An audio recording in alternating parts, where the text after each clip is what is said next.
వందే మాత్రం. నేను మీ journalist Navatha. Welcome to R voice. హైదరాబాద్లోని కుక్కట్పల్లిలో దారుణ ఘటన చోటు చేసుకుంది. లవ్ జిహాద్ లేదు, లవ్ జిహాద్ ఒక అభూత కల్పన, కేరళ స్టోరీస్ అని తప్పు అని మాట్లాడే మూర్ఖులకు ఈ ఘటన చూసిన తర్వాత లవ్ జిహాద్ నిజమని తెలుసుకోవాలి. తెలుసుకోకపోతే వాళ్ళు మనుషులే కాదు. నేను ముందుగా ఒక వీడియో చూపిస్తా, చూడండి. చూసిన తర్వాత మాట్లాడుకుందాం. చెప్పండి, మాకు ఏం జరిగింది? మేలో నవాజ్ అనే వ్యక్తిని కలిసాను సార్. నేను ఎలా కలిసారు? మా షాప్ ఒకటి రెంట్కి ఉంది, దానికి వాళ్ళు రెంట్కి వచ్చారు సార్. ఈస్టర్న్ ట్రేడింగ్ సొల్యూషన్స్ అని చెప్పి పెట్టారు, ట్రేడింగ్ చేస్తామని చెప్పి పెట్టారు సార్ ఆ షాప్. దాని తర్వాత ఫ్రీక్వెంట్గా మా ఆఫీస్ దగ్గర కూడా వచ్చేవాళ్ళు సార్ వాళ్ళు. దాని తర్వాత మళ్ళీ ఫస్ట్ వీక్లో రిసార్ట్కి తీసుకెళ్ళారు నాకు.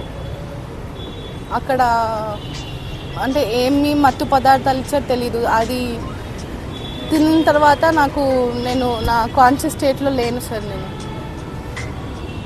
తర్వాత అలా 3 సార్లు ఒకసారి బేగంపేట్ ఫ్లాట్లో కూడా అలా చేశారు సార్. నన్ను అంటే రేప్ చేశారు సార్ వాళ్ళు. ఎవరెవరు?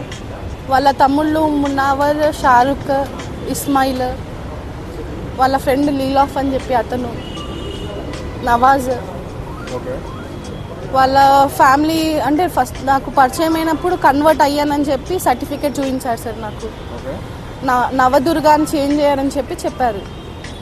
తర్వాత మా మమ్మీకి కూడా అలానే ఒప్పించారు వాళ్ళు. మా ఫాదర్ లేరు సార్ మాకు.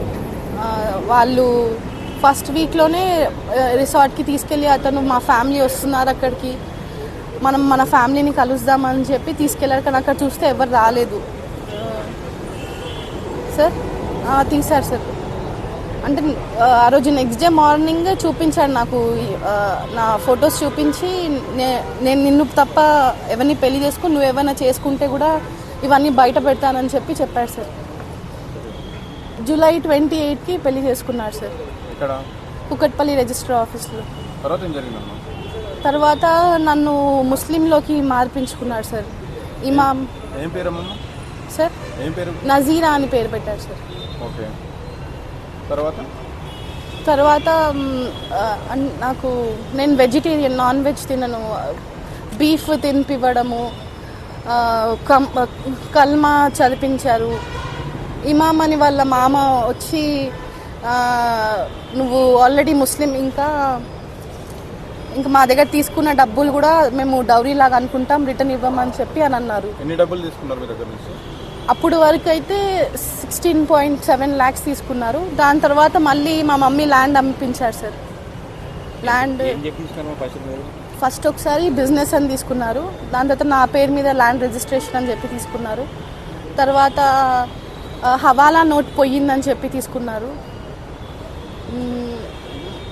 మళ్ళీ మా మమ్మీ గోల్డ్ చైన్ అమ్మిపించారు, ముతుడులో గోల్డ్ పెట్టించారు. ఒక తులా గోల్డ్ ఉంది సార్, వాళ్ళు ముతుడులో పెట్టింది అమ్మింది. 2 సార్లు సార్.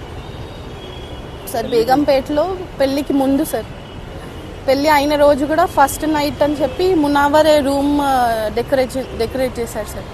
ఆ రోజు రాత్రి కూడా వీళ్ళందరూ ఇస్మాయిల్, షారుఖ్, మునావర్, లీలాఫ్ ఇలా 4 కలిసి గ్యాంగ్ రేప్ చేశారు సార్. జనవరి 12కి చేశాం సార్. చేస్తే ఇలా ఫ్రాడ్ చేశారని చెప్పి కంప్లైంట్ చేయమంటే మిస్సింగ్ కేసు తీసుకున్నారు సార్.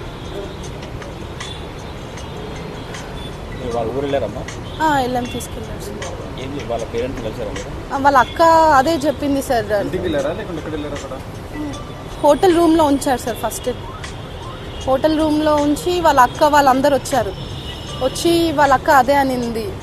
అంటే రేపటి రోజు నవాజ్ నీకు డివోర్స్ అంటే వాళ్ళ దాంట్లో తలాక్ అని 3 సార్లు అంటే తలాక్ అయిపోతుంది అని చెప్పింది నాకు. ఒకసారి నవాజ్ అలా ఇస్తే నువ్వు వేరే వాళ్ళతో, అదే ఫ్యామిలీలో వేరే వాళ్ళతో వెళ్ళిపోవాల్సి వస్తుంది, నువ్వు ఎంతమందితో అయినా ఉండాల్సి వస్తుంది, అది ముస్లిమ్స్ దాంట్లో కల్చర్ అని చెప్పి వాళ్ళ అక్క రేష్మా అనింది సార్. దాని తర్వాత నసీమా వాళ్ళ మమ్మీ మా ఇంటికి వచ్చింది, కుందన్బాగ్లో వచ్చింది. తను కూడా ఇదే చెప్పింది, 3 monthsలో మేము తీసుకెళ్ళిపోతాము, మీ డబ్బులు October 12th వరకు ఇచ్చేస్తాము, ల్యాండ్ అమ్మేసి అని చెప్పి తను కూడా అలా చెప్పింది. తను ముస్లిం కన్వర్ట్ అయిపోయిన నేమే వాడింది, నజీరా అని నేమ్ వాడి మాట్లాడింది తను కూడా. సార్ ఇప్పుడు నవాజ్ గాని మిగతా వాళ్ళు ఎక్కడున్నారమ్మా? నవాజ్ తెలియదు సార్ ఎక్కడున్నారు. మిగతా వాళ్ళు పోలీస్ స్టేషన్కి వస్తే కూడా ఏం యాక్షన్ తీసుకోలేదు సార్ పోలీస్ స్టేషన్లో. చేశారు సార్. సెప్టెంబర్ మంత్ మొత్తం కొట్టడం, బట్టలు చింపేయడము నావి. ఎక్కడ అంటే ఇంట్లో ఎవరు పడితే వాళ్ళ ముందు చింపేసేవాళ్ళు సార్. ఆగస్టులో మా మమ్మీ వాళ్ళని గొడవపడి పంపించేశారు సార్ ఆగస్టులో. ఇంకా నజీరా నా వైఫ్, మీకు సంబంధం లేదు అని చెప్పి పంపించేశారు మా అమ్మ వాళ్ళని. సెప్టెంబర్ మొత్తం మేము అతనితో, నేను వాళ్ళందరి తమ్ముళ్ళు ఒకటే ఇంట్లో ఉన్నాం సార్. చూశారు కదా, ప్రేమ పేరుతో వల. నెల్లూరు జిల్లాకు చెందిన నవాజ్, వీడు కుక్కట్పల్లిలో ఉంటున్నాడు.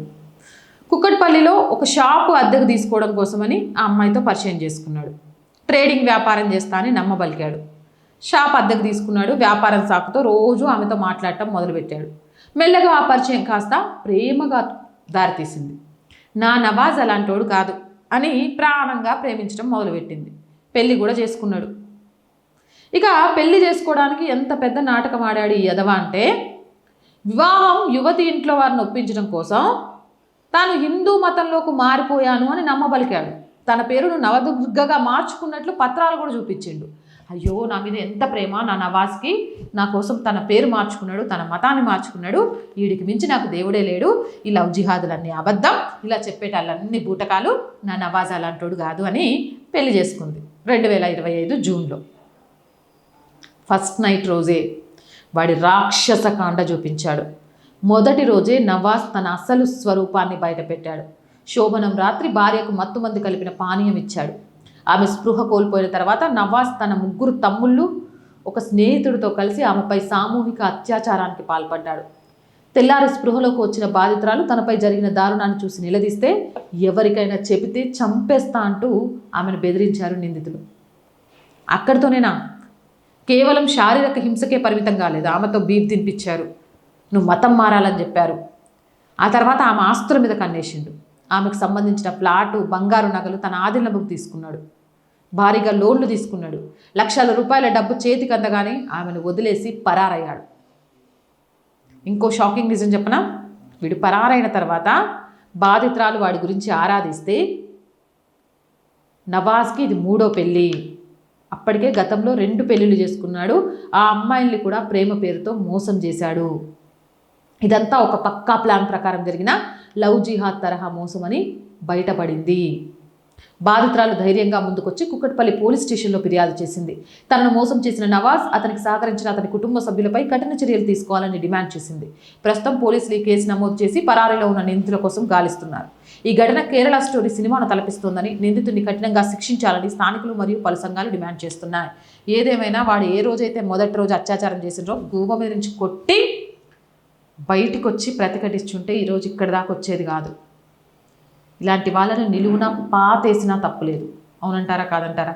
మీ అభిప్రాయం కామెంట్ సెక్షన్లో పెట్టండి. అండ్ రోజు చెప్తున్నాను, R group of channels, R voice, R political, R Sanskriti, 3 మన ఛానల్సే. So please subscribe our channels. Content బాగుంది అనిపిస్తే లైక్ చేయండి, షేర్ చేయండి. ఆర్థికంగా ఈ మంత్ శాలరీస్ విషయంలో కానివ్వండి, రెంట్ పేమెంట్ కానివ్వండి, కరెంటు బిల్లు కానివ్వండి, చాలా ఇబ్బందిగా ఉంది. మీరే మమ్మల్ని ఆదుకోవాలి. ఆర్థికంగా సపోర్ట్ చేస్తారు అని ఆశిస్తున్నాం. సపోర్ట్ చేయాలి అని అంటే సబ్స్క్రిప్షన్ పక్కనే జాయిన్ అనే బటన్ ఉంది. 1 to 5 లెవెల్స్ ఉన్నాయి. ఏదో ఒక లెవెల్లో సపోర్ట్ చేయండి. లేదా స్క్రీన్ మీద గూగుల్ పే, ఫోన్పేతో పాటు అకౌంట్ డీటెయిల్స్ ఉన్నాయి. మీకు తోచిన సహాయాన్ని అందించండి. వ్యాపార ప్రకటనల కోసం 8328500576 నెంబర్ని సంప్రదించండి. జై హింద్, జై భారత్.